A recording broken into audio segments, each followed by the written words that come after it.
right, for decades. I hereby call to order this regular meeting for the Board of Education for Wilmette Public Schools District 39 this Monday, December 12th, 2022.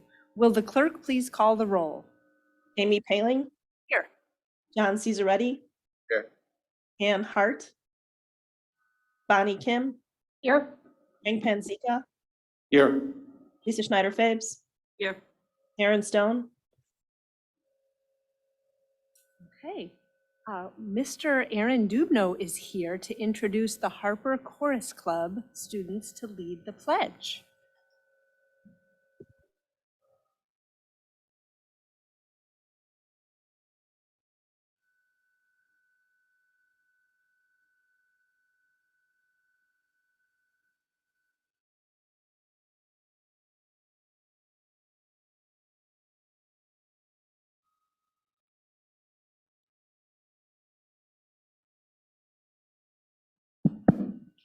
Hello, I'm Aaron Dubno. I'm the principal at Harper. And yes, we have tonight some of our, I think 8 of our 40-some 3rd and 4th graders that chose to participate in our chorus club this school year.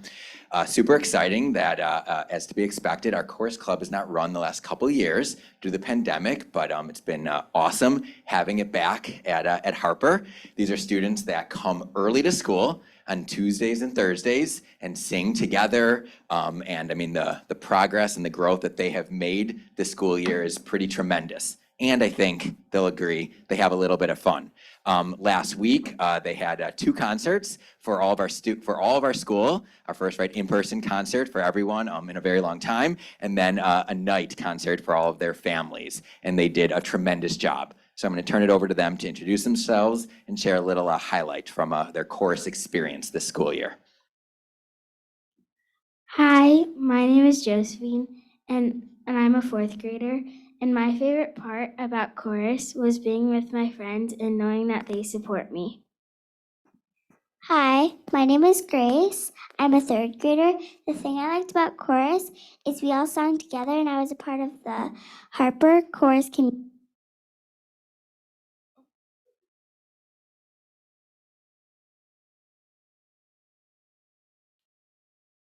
Hold on just a minute. We want to hear your voice. Hold on. There we go. Hi, my name is Lainey. I'm a 3rd grader at Harper Elementary School. What I love about chorus is being able to sing in an amazing group of 3rd and 4th graders. It has been such a fun experience and I can't wait till next year. Hi, my name is Caroline. I'm a 3rd grader, and for me, chorus took a lot of effort, but in the end, it really paid off when I got to sing with all of my friends. Hi, my name is James. I'm a 3rd grader. My favorite part about chorus was waking up early and getting better at singing, and I really liked the feeling when I was singing on stage. Hi, my name is Maggie, and I'm a 3rd grader. And my favorite part about chorus was the song Hot Chocolate.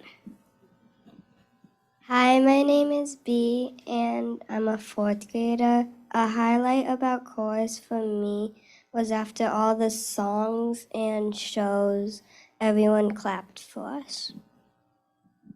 Hi, my name is Dorothy, and my favorite part about chorus was at the chorus show for my speaking part.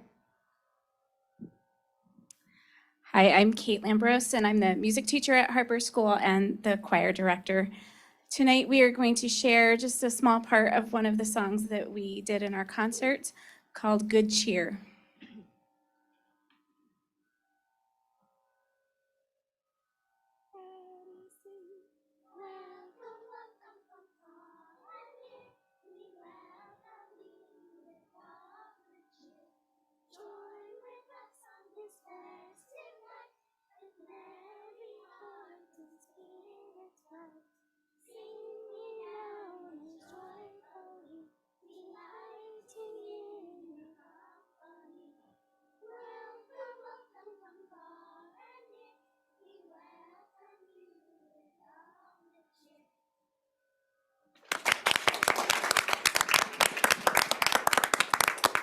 Now please stand for the pledge.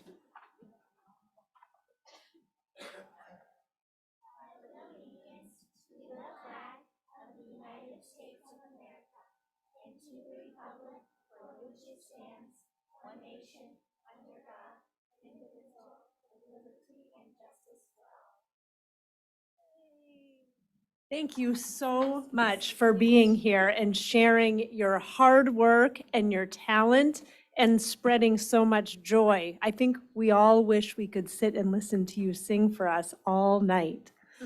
So thank you for all your hard work and for being here. I would love to give you a small token of our appreciation. So when you leave, I'm going to meet you right at this table here to give you a small gift, and then you can meet your families in the lobby. Okay, thank you so much for sharing your beautiful music.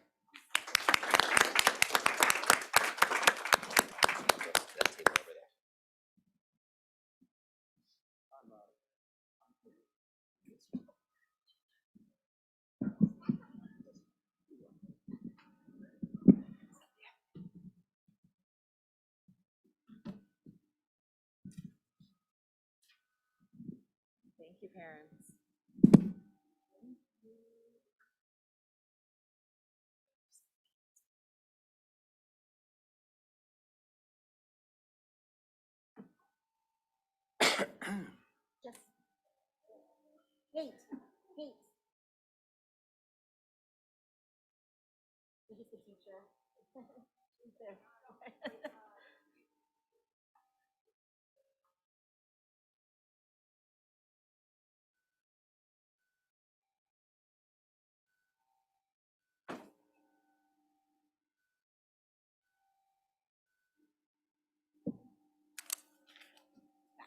It's the best. So good. We need more music, yes. Yeah, that was. Well, and from that, we can move to artwork.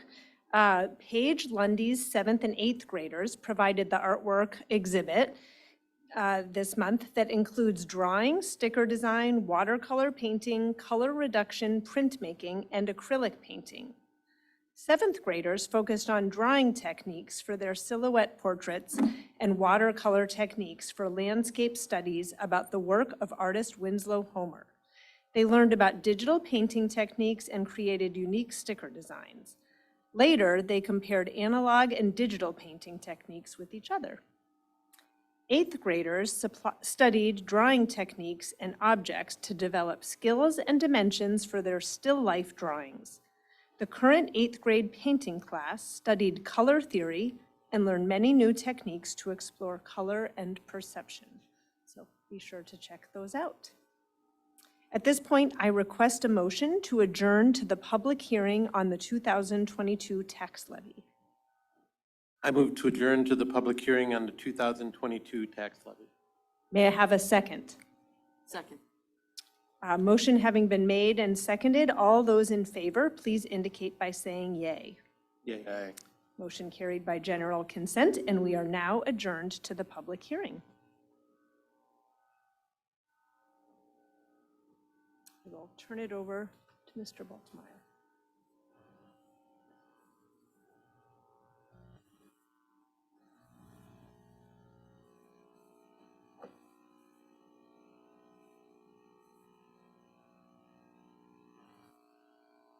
Okay, so since we've already had a couple of conversations about the 2022 tax levy, we just wanted to keep it high level for this evening and go over a couple of the key points. So the applicable CPI factor for the 22 levy is 5%. This particular slide shows the correlation of when that percentage is identified, the levy year it's attached to. So the action taken tonight would impact the fiscal year 2024 budget.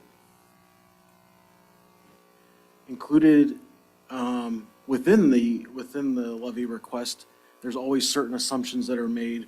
One of the bigger assumptions is, what do we think that new growth might be? We see that the year that was just finalized had 9.28 million in new growth, and our 10-year average is 14.26. That was incorporated, the 14.26 was incorporated in our estimated amount, while we will balloon and request a higher amount. So this particular slide shows, in the first column, you see what would the new revenue generate just by the 5% CPI factor. So you see near the bottom, 2.89 million. Then we go to the middle column. This is what we think is likely to happen, which is CPI on top of new growth of 14.26 million. That would generate 61.22. That new growth is a very valuable piece to this district. It's estimated to be about 387,000. And then because we aren't told ahead of time what that new growth is, and the laws require us to capture that, we have to levy a higher amount. Our recommended new growth within the levy is the 46.9 million in new growth. That would represent an extra 2.2% on top of the 5%. So a 7.2% increase in the levy, but that's just to try and capture that new growth. So we did find out that the final extension for 2021, the draft amounts were the same as the final. So you see that in the first column. Last year's ended at 57.9 million. We had the 517,000 for the property tax refund recapture amount. That total extension was 60.1. In this middle column, the estimated tax extension, that's what we think is likely to occur. 61.22, once again, is for the operating funds. We did find out since our November meetings that roughly 435,000 is the property tax refund recapture amount for the 22 levy year. So I've included that down below. And the debt service is relatively the same. And then you see in the far right column, that's the levy request. Those are the amounts that the board would be voting on later this evening. And when you look at the bold line item 4 from the bottom, we are asking for a 7.2% increase over the final 21 extension. I think it's worth noting that while the request is 7.2, the typical taxpayer should expect to see about a 5% increase. The new growth, it really just attaches to those new property developments, whether they're commercial or residential. And then the last slide, this is something new that was required of us to be included in our presentations. This is just identifying the cash balances for District 39 at a specific point in time. The date that we've chosen to use throughout this levy process is September 30th of 2022. At that point, we had just over $30 million across all the district's funds. And with that, that is the end of the presentation. If anybody has any questions, I'll be happy to answer them. Members, I know we've discussed this. Yes, Mr. I had a comment. Thank you, Corey. That's a good presentation. There's also a really good memo in the packet that talks about the property tax, whatever we call that thing, PTEL, property tax extension limitation law, which is very important to us, and it lays out kind of the importance of that and why we're limited. So I agree. I think we've discussed it pretty well. Thank you. Anyone else? Okay, well, this is an opportunity for the audience to address the board regarding the tax levy presentation. Are there any audience members that would like to speak? Okay. Then at this point, I request a motion to adjourn to the regular meeting of the Board of Education. I move to adjourn to the regular meeting of the Board of Education for December 12th. May I have a second? Motion having been made and seconded, all those in favor, please indicate by saying yay. Yay. Motion carried by general consent, and we are now adjourned to the regular meeting. I seek a motion to approve the minutes of the November 14th, 2022 Board of Education regular meeting. I move to approve the minutes of the Monday, November 14th regular meeting of the Board of Education. May I have a second? Second. The motion has been made and seconded. Board members, are there any comments, errors, or omissions? Okay, all those in favor of approving the minutes, please indicate by saying yay. Yay. Yay. The motion carries by general consent. This brings us to another opportunity to address the board on any topic. I don't see any members in the audience, so we will move to board reports. We'll start with our committees and facility development. Mr. Panzica. Thank you. We had the facility meeting, and we'll be talking more about that later in terms of details, but Joe Papanikolaou presented the results of the bid packages. They broke the 2023 AC construction projects into multiple parts and got multiple bidders for each part. The bids came in approximately where they expected them to, and they also had good participation for each of the packets, which is usually an indication that the bids are solid. Later tonight, we'll talk about which bids were picked, but the construction projects came in within the range that we anticipated for the budget, so that was good news, and it was good that there was good participation in the bid packages. Terrific. Thank you. Mr. Cesaretti, School Finance. President Paling. So the School Finance Committee met on December 5th as part of the Committee of the Whole. During this meeting, the board was presented with and discussed an updated 5-year financial projection that included the final FY 2022 results, the FY 2023 budget, and incorporates the recently settled SSU bargaining agreement and reflects actual bid amounts for the summer of 2023 projects. The district continues to plan carefully to ensure that it can accomplish its goals while remaining above the 40% fund balance target. In addition, the committee reviewed the property tax refund recapture amount for the 2022 tax year. The property tax refund recapture amount for tax year 2022 is $435,011. The 2021 tax year amount was $517,804. Finally, Liz Hennessy from Raymond James presented bonding scenarios to support the summer 2023 construction projects. The board was able to review and discuss various scenarios in support of those important projects. And that's it. Thank you. Mrs. Schneider-Fabes, Strategy. Ma'am, thank you. The Strategy Committee also met on December 5th as part of the board's Committee of the Whole meeting. As part of our strategic planning process, the development of a communications plan was identified to help focus consistent and relevant communication to our stakeholder groups using a variety of media and methods. The district recently conducted surveys with parents and teachers and used those key takeaways to inform our next steps for the school year. Leo Kraus and Tony DeMonte reviewed the newly developed D39 communication plan, and may I say it's just lovely to have one. In addition, the board was presented with additional analysis of population and enrollment forecast.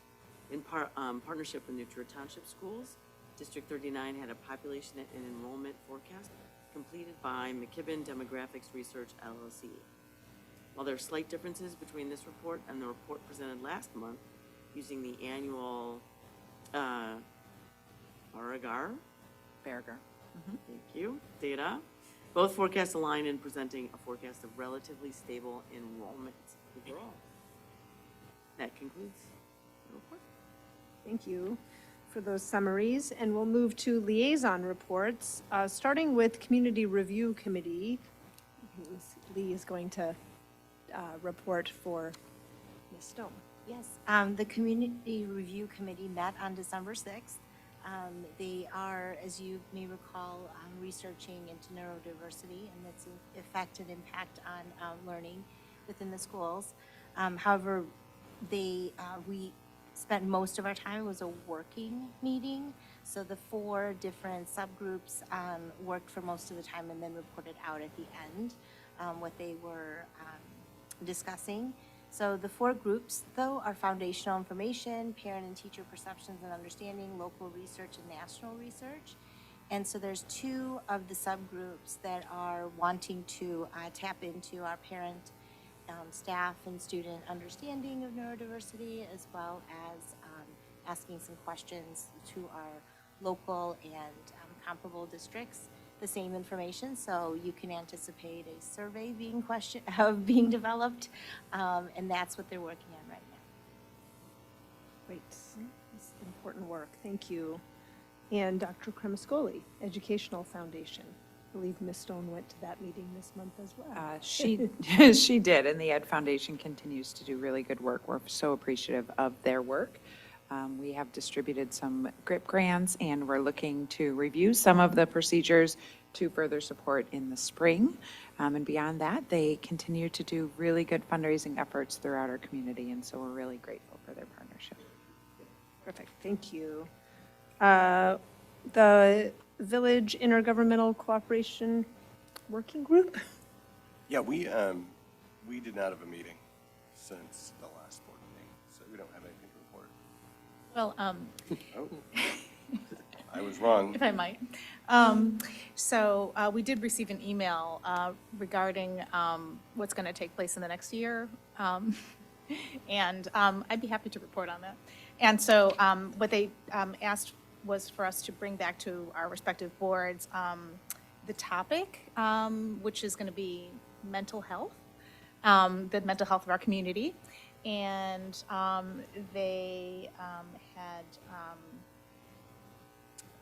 hoped that we would spend the 4 meetings of, I think, 2023, exploring that, and also trying to utilize like outside resources to sort of help guide the discussion, since that was an area that could really be helped with experts in the field. So they kind of wanted to know each board's thoughts about that. Do you have any thoughts, Frank? I'm just kidding. It's good when the community works together, and I think this is a nice example of that. It's an John? issue. I have no thoughts. Thank you, Frank. I think it's a great topic for Yeah. this group. I would agree. I appreciate that they've chosen a topic for the next 4 meetings. I think that could be really useful. It certainly is an important topic, and I am hopeful that the group can focus on where there are some gaps or where we might see some overlap that could be utilized differently. So I think that's an important area. Certainly mental health is an important issue throughout the nation, throughout our community, and so I'm glad that they're focused on it. We are looking forward to it. Thank you. And I'll turn it back to you, Mrs. Kim, for IASB. Thank you. At the 3-day IASB conference in November, more than 694 school districts were represented and 4,780 participants. I didn't get a chance to meet all 4,780, but I did chat with school board members from around the state, and that was really, interesting for me to learn about the issues that other boards were facing, the similarities and the differences. Erin Stone was also there, so it was kind of nice to see her. I attended some great seminars, particularly focusing on school finance and school safety. I also had the pleasure of representing District 39 at the Delegate Assembly. There were 3 resolutions and 5 amendments, if you will recall, to existing positions that were presented. Ultimately, the only resolution that came to a vote was the fund balances Miller ratio adjustment, which was adopted by the Assembly. You will recall that the Resolutions Committee recommended against the firearm dealer location resolution, which this board was in support of. In such cases, the entire assembly can still vote on the resolution if 2/3 of the members, or I don't know if it's the members or of the quorum of the people who were actually at this assembly were in favor of bringing it to a vote, and it was not close. So it sort of ended there. And anyways, if you have any questions, I actually bought a couple of books too on like school finance, and so I'm happy to share. Okay, I'm done. That's so great. Thank you for doing that and representing us that way. And I will stick with you for legislative update. Nothing to report, so Okay, quite quiet, thanks. thank you. Well, you can move through our information items. Thank you. Written communication, the board has not received any written communication to report. In terms of our administrative announcements, just a few from us. As we look forward to the wonderful winter weather ahead, we'll be reminding our families of winter weather procedures and emergency closure procedures as well. We continue to have the FAQs posted on our website. And although we hope to avoid school cancellation, of course, the safety of students and staff is always of utmost importance to us. So as we always do, as we review weather conditions, we'll look at temperature, wind chill, snow accumulation, street conditions. We partner with the village of Wilmette. And we also look at school building conditions and bus conditions before making a decision to cancel school. If inclement weather conditions warrant canceling school, we do have notification systems, so parents will be notified via email and automated call and text message from the school. We aim to do that by 5:30 a.m. in the morning. But we do encourage everyone, if you're wondering, if you're not sure if you received the call, please do check the website. The website would always make a note of that as well. We will, the first snow cancellation or weather-related closure this year would function as a traditional snow day, meaning we cancel school, kids and families stay home and stay safe, and then thereafter we may look at e-learning days. And just as a reminder, we have reserved President's Day as an emergency day just in case it's needed. This year, based on the calendar, it made some sense to reserve that. If we did need it, it would be a remote learning day. We're hopeful we won't need that though, so keep a close eye on the weather. As we always do in December, we start looking forward to registration, and we're already planning for the upcoming school year, even though we're not even halfway through this year yet. So as we begin to plan, we will open registration in late January. Right now, we're planning for January 23rd. We launched that registration, and we really encourage all families to register as quickly as they can. That does help us to plan for staffing for the upcoming school year and ensure that we have all of our teachers and support staff on hand for the start of the next school year. So please, there's a lot that goes into that, so we invite parents to respond as quickly as they can in January when that opens. Also shared with the board this evening, we've had our calendar committee has met. They've gathered some feedback from staff and teachers. We've also received some feedback from parents. We appreciate all of that, and the calendar committee has really looked closely at what options might exist in the upcoming school year. The board will remember that last year we initiated a calendar planning committee consisting of our teachers and paraprofessionals to assist in developing the calendar. The committee convened again just recently on December 6th. As I mentioned, they solicited feedback, and we're really looking at parent-teacher conferences, Thanksgiving, some of those major breaks. The committee considered all of that feedback, and the draft calendar that is presented this evening provides those major breaks.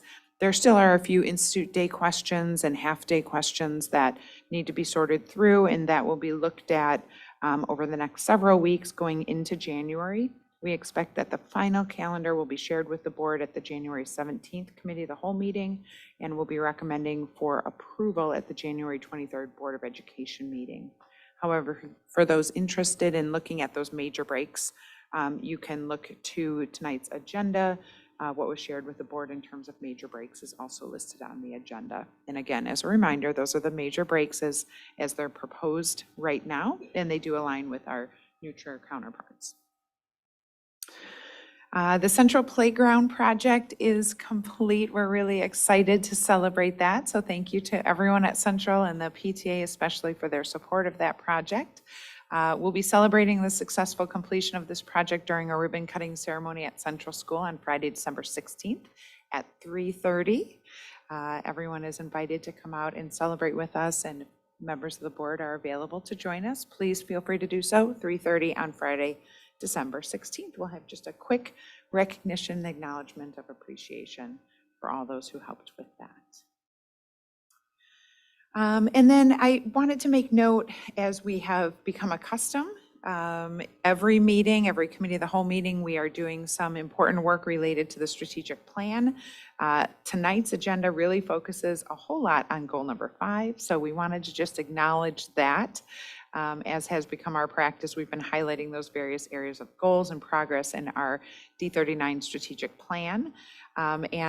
This month's Committee of the Whole, as well as tonight's board meeting, really is focused on continuing the work within Goal 5, which is to ensure the effective use of resources to sustain practices that promote growth throughout our district. So over the past several months, the board has spent a significant amount of time on strategy and long-term capital planning focused on facility maintenance, some of which is culminating this evening in the recommendation of some very exciting bid proposals for summer construction work that will provide for maintenance work as well as installation of air conditioning throughout many of our classrooms within our schools. I highlight this work because it is important work of our district, and although the board and the administrative team spend a lot of time discussing it, it often goes under-recognized as we celebrate the accomplishments of our strategic plan. So we are accomplishing a lot there, and I just want to say thank you to everyone who has had a hand in that, to Corey in the business office, to our architect and design team and our construction team, and also to the board for acknowledging the important work that must be accomplished here, as well as the financial planning that goes into ensuring that we can do these projects without having to go out for referendum or other requests of our community. So I think it's a tremendous accomplishment, and I wanted to just take a minute and acknowledge that, because we see it throughout the agenda, but we don't always recognize that connection to our strategic plan. So board, thank you for your support of this work. We're really excited to see it coming to fruition. Beyond that, we do not have any Freedom of Information Act requests received or processed this month. So I will turn it back to you, President Paling, unless there's questions for our annual business. I will turn it right back to you. Yes, for that, for annual business. All right, well, annual business is pretty straightforward. We have some summer 2023 air conditioning and renovation construction projects that we want to again review in anticipation of a recommendation to the board this evening. Corey? All right, so I just wanted to highlight a couple of things that go along with the bid results as well as the bid results themselves. So historically, District 39 has talked a lot about air conditioning in large spaces. The focus of the design of these projects wasn't necessarily large spaces, but I did want to highlight on this slide, what do we have in as far as large space air conditioning, and then a couple of 3 items that we're going to be able to pick up through these projects. Central's auditorium and small gym will get connected to the chiller system throughout the building, adding air conditioning. Sometimes it's better to be lucky than good in that the building was already set up to handle air conditioning, something that we didn't realize until the engineers got into the walls and ceilings to check things out this summer. And then at Ramona, the recommendation is to pick up one of the alternate bids for just over $100,000 to be able to add air conditioning to the auditorium there. So this next slide shows just kind of historically going back to the June of 22, right when we started the second floor air conditioning project, or after we've done the air conditioning project at the junior high, where the district was at just barely over half. If you go back before 1 year, go back to 2021, we were at just 45% of classrooms with air conditioning. Mackenzie worked towards that, is still working towards that. We think by spring break, Mackenzie will be able to hit that 100% mark. The projects up for recommendation tonight include Central, Harper, Ramona, and Highcrest. That would, upon completion of those, that would get us to not quite 95% of classrooms across the district, but with 5 schools that are 100% air conditioned. And then we are anticipating that, potentially in 2 more summers, to be able to come back and finish off those last dozen classrooms at the junior high. So I think that is, these 2 particular slides, I think, are worth noting. Where was the district? Where are we heading? And what we hope to accomplish. So as far as the bid result recommendations, at Central, the recommendation is to proceed with the base bid, including alternate C1 and C2. C1 includes some temperature controls work associated with the project. C2 is an amount in case ComEd needs to upgrade their electrical vault room on the lower level, something we likely won't know until late spring or even possibly early summer. The Harper renovation at 2.39 million. Ramona's renovation, 3.9, includes the 111,000 for the auditorium. Highcrest, 4.6 million to add air conditioning to close to half the building. And then the alternate MEC1 is for this building here, the McKillian Education Center, to replace the piping, all the water piping from the connection to the village, all the way through the building to each of the bathrooms and sinks.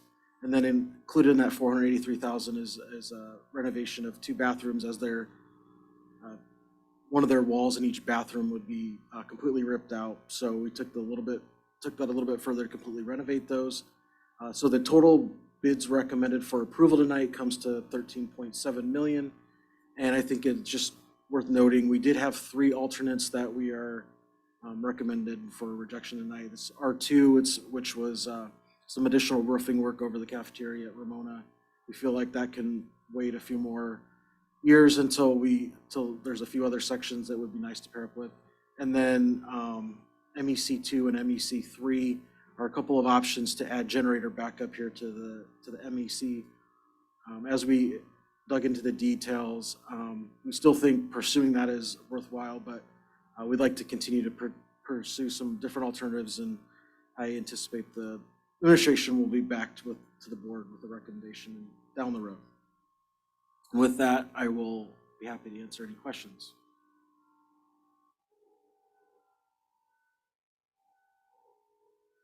I think you did such a great job covering this with us leading up to tonight. Any questions? Doesn't appear we do. So we could move into the financial projections, if that's okay with you. Yep.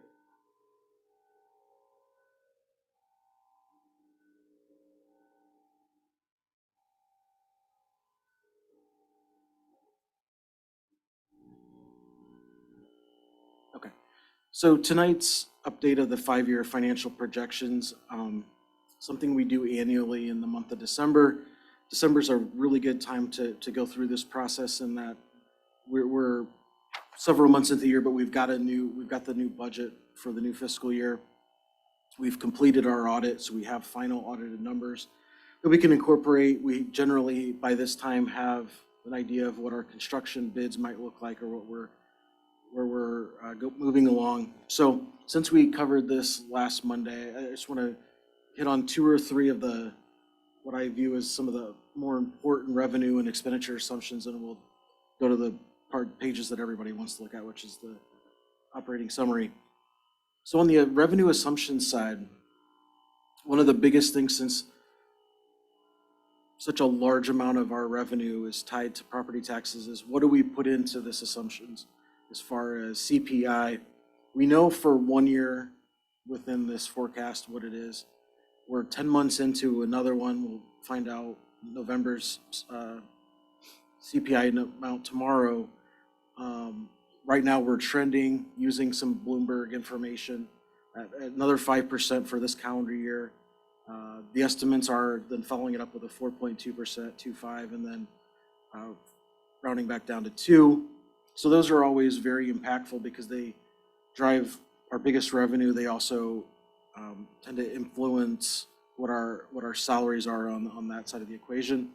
Another big component is the new growth.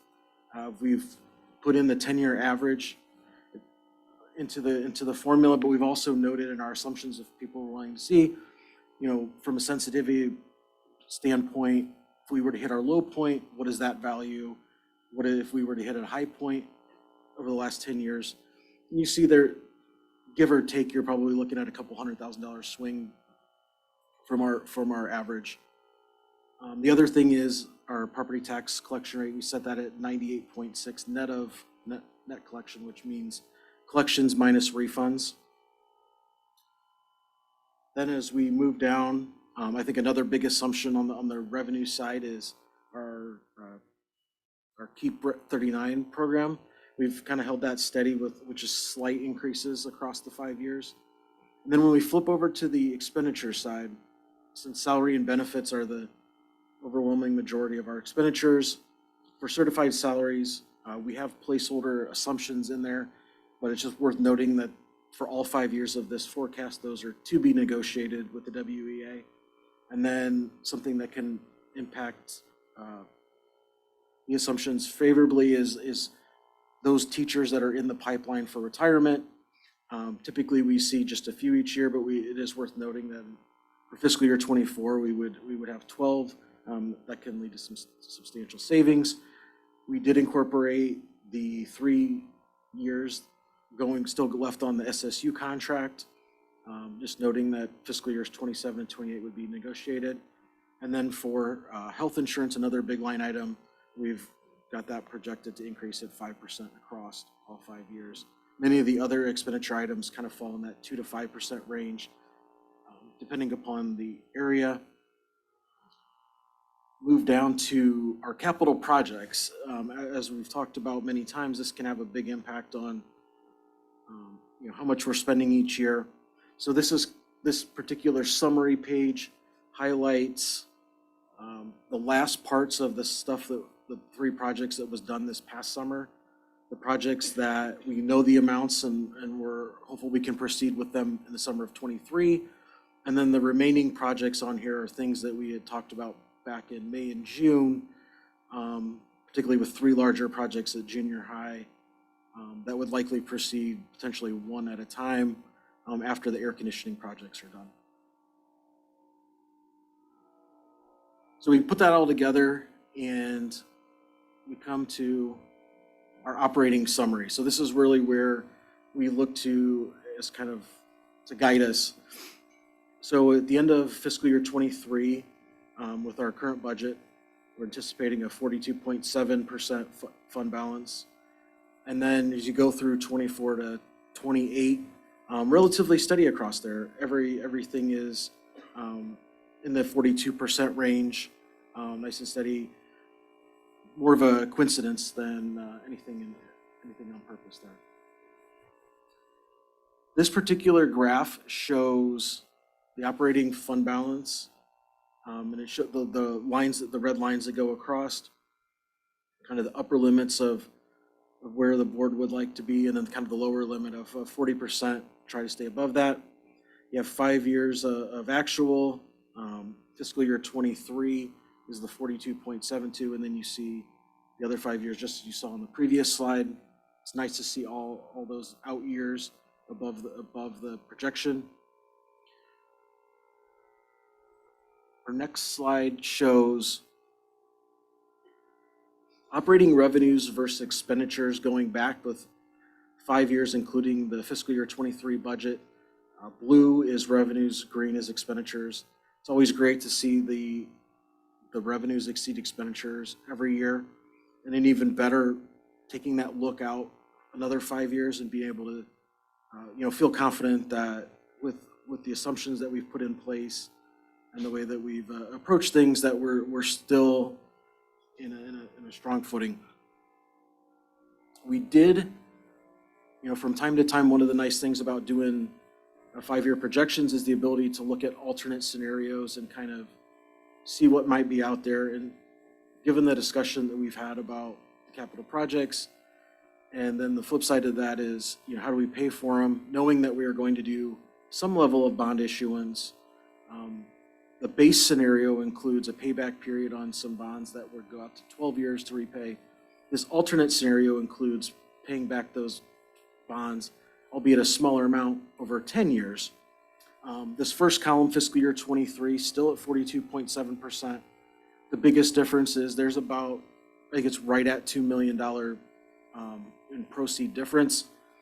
That drops, at least in this projections, it drops fiscal years 24 to 28 to either just below 40% or just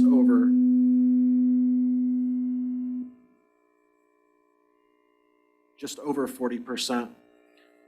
So still be very steady, but right on the edge of kind of our board targets. And I thought it was important for us to take a look at that as the board considers that going forward. And then here's the same graph showing 5 years and 5 years of history, the fiscal year 23 budget, and then the 5 out years with everything right at the red line.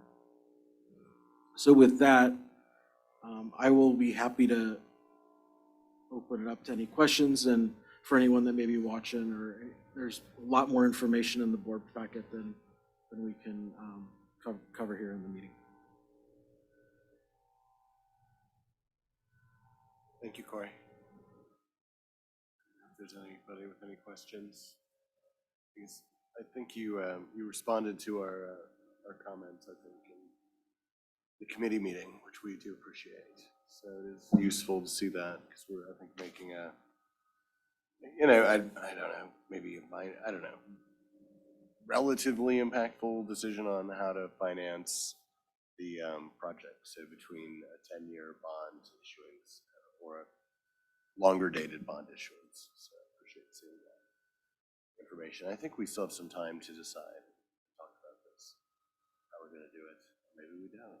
No, you don't have to decide tonight. Oh, good. But I have had email exchanges with Liz, and I think you she's going to want, if it was up to her, she would want a decision sooner than later.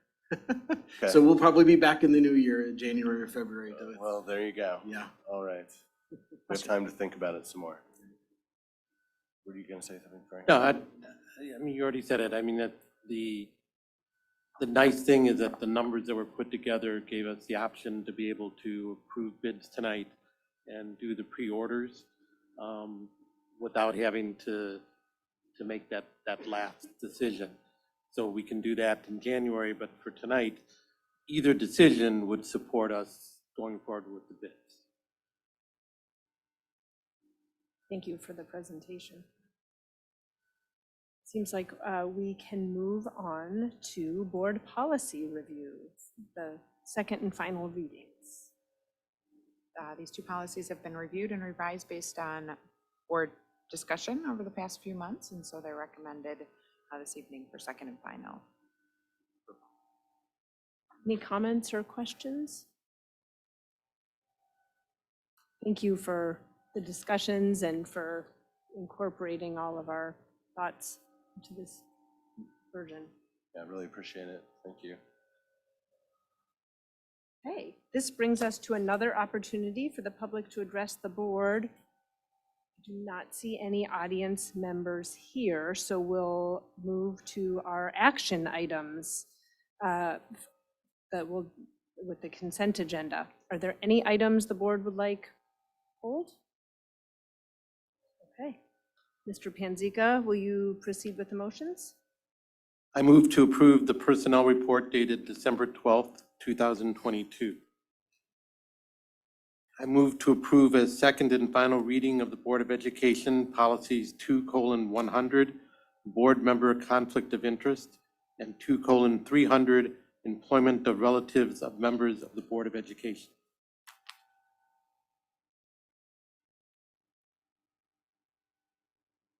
I move to approve the accounts payable for bills listed between November 15, 2022 and December 12th, 2022 in the following amounts.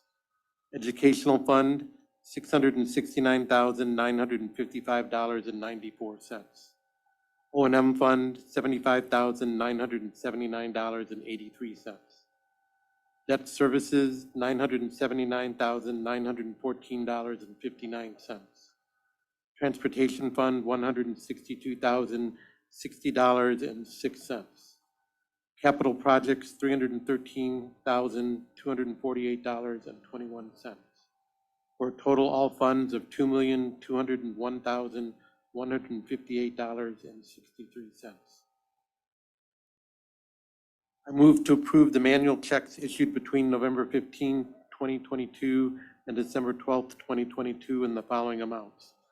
Educational Fund, $781,074.02. O&M Fund, $33,135.04. Debt Services, $1,515,871.25. Transportation Fund, $272.34. Capital Projects, $197,288. For total all funds of $2,527,640.65. Have a second? Second. Motion has been moved and seconded. Would the clerk please call the roll? John Cesaretti, Yes? Bonnie Kim, Yes. Frank Panzeca, Yes. Lisa Schneider Fabes, Yes. Amy Paling, Yes. Consent agenda is approved. I need a motion to approve the 2022 tax levy. I move to approve the 2022 tax levy and accompanying resolutions contained herein for the requested amounts that can be summarized as follows. Educational Fund, $50,162,549. Operations and Maintenance, $8,551,292. Transportation Fund, $482,310. Working Cash, $43,431. IMRF, $189,724. Social Security, $1,604,653. Life Safety, no entry. Toward Immunity, $637,747. Special Education, $441,165. For total aggregate levy of $62,112,871. May I have a second? Second. Motion has been moved and seconded. Would the clerk please call the roll? John Cesaretti, Yes? Bonnie Kim, Yes. Lisa Schneider, Frank Panzeca, Frank Panzeca, yes. Lisa Schneider Fabes, Yes. Amy Paling. Yes. Motion carried. I need a motion to approve the 2023 air conditioning bids. I move to award base bid packages numbers 1, 2, 4, and 5, plus alternatives C1, C2, R1, and MEC1 in the amount of $13,732,720 per bid specifications for the summer 2023 air conditioning renovations at Central Elementary School, Harper Elementary School, Ramona Elementary School, Highcrest Middle School, and McCallion Education Center for the following amounts. RB Construction for an amount not to exceed $887,600. Amber Mechanical for an amount not to exceed $1,208,500. Prospect Electric for an amount not to exceed $254,050. For a total for Central Elementary School project cost of $2,350,150. RB Construction for an amount not to exceed $805,000. DeKalb Mechanical for an amount not to exceed $935,000. Prospect Electric for an amount not to exceed $651,700. For a total for Harper Elementary School project cost of $2,391,700. Monarch Construction Company for an amount not to exceed $1,019,800. Helm Mechanical for an amount not to exceed $2,493,900. Shoreline Electric for an amount not to exceed $386,948. For a total for Ramona Elementary School project cost of $3,900,648. Monarch Construction Company for an amount not to exceed $1,175,000. Accomplished Mechanical for an amount not to exceed $2,844,000. Shoreline Electric for an amount not to exceed $588,222. For a total Highcrest Middle School project cost of $4,607,222. RB Construction for an amount not to exceed $460,000. DeKalb Mechanical for an amount not to exceed $8,500. Shoreline Electric for an amount not to exceed $14,500. For a total McCallion Educational Center project cost of $483,000. Total for all summer 2023 project cost of $13,732,720. May I have a second? Second. Would the clerk please call the roll? John Cesaretti, Yes. Bonnie Kim, Yes. Frank Panzeca, Yes. Lisa Schneider Fabes, Yes. Amy Paling. Yes, motion carried. Exciting, wonderful moment. Any old business? New business? Good and welfare?